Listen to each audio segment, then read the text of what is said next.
Napenda kuhoji swali hili. Mwamposa ameoa lini? Mwamposa kaoa kwa njia gani? Ni njia neno la Mungu ama ni njia za panya? Popote pale ulipo Mbarikiwa Mwakipesile, naomba kunywa soda alafu nitumie namba, mimi nitailipia hiyo soda yako ambayo utakaokunywa. Mimi nakukubali sana sana sana kutokana na jinsi ambavyo umekuwa ukipambania juu ya injili ya kweli. Hakika wewe ni mfano wa kuigwa. Usipoandikwa na wewe kwenye vitabu miaka ijayo watoto wakusome, basi hakika watoto watakuwa wamekosa moja kati ya mtu ambaye alistahiki kujengewa hata sanamu zaidi ya lile ambalo tunaliona posta. Mbarikiwa, ulichokiuliza hapa ni swali ambalo sisi wenyewe tulikuwa tunajiuliza wengi sana, na watu wengi walikuwa kijiuliza kwenye comment, lakini pia kwenye vichwa vyao wanashindwa kuelewa. Je, huyu tunayemuona hapa kwenye macho yetu ni mke? Na kama mke, ndoa imefungwa lini? Na je, hao watoto wanaosemekana wamepatikana vipi? Kwa uzinifu ama kwa njia ya halali? Wewe ulisema ni kwa njia ya panya ama kwa njia ya ndoa?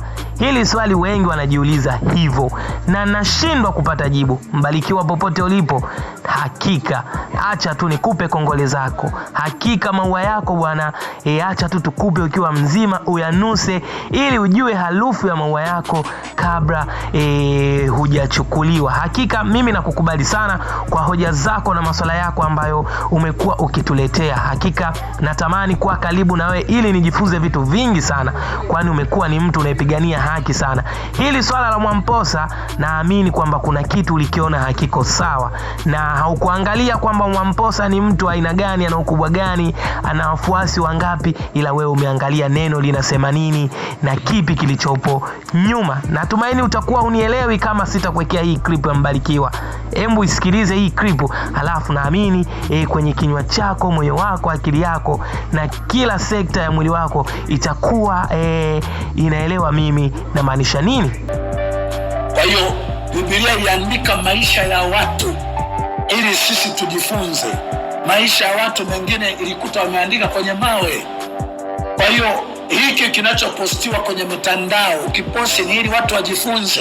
Ndio maana tunahoji, umetupostia haya sasa hivi una mke, sasa hivi una watoto, mchakato ukoje? Ni wa Biblia au ni wa njia za panya?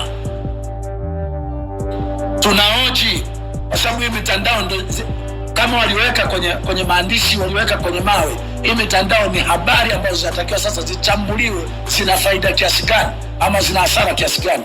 Msidhani dunia ni yenyewe wachafu tu maraya. Mnapofanya hayo, tusipokemea, tusipofafanua, watoto vijana wanaiga, wanajua ni kweli.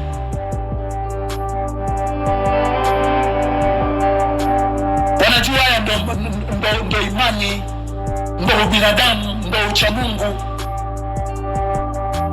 Na mwisho wa siku dunia inakuwa ni mahali pa maraya. Na ukumbuke, azinia na mwanamke ana akili kabisa.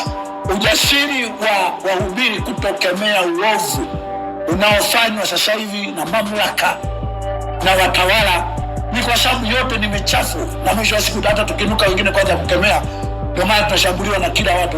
Ukikemea mambo ya watawala, wakizulumu watu, wakiua watu, na changanya dini na siasa.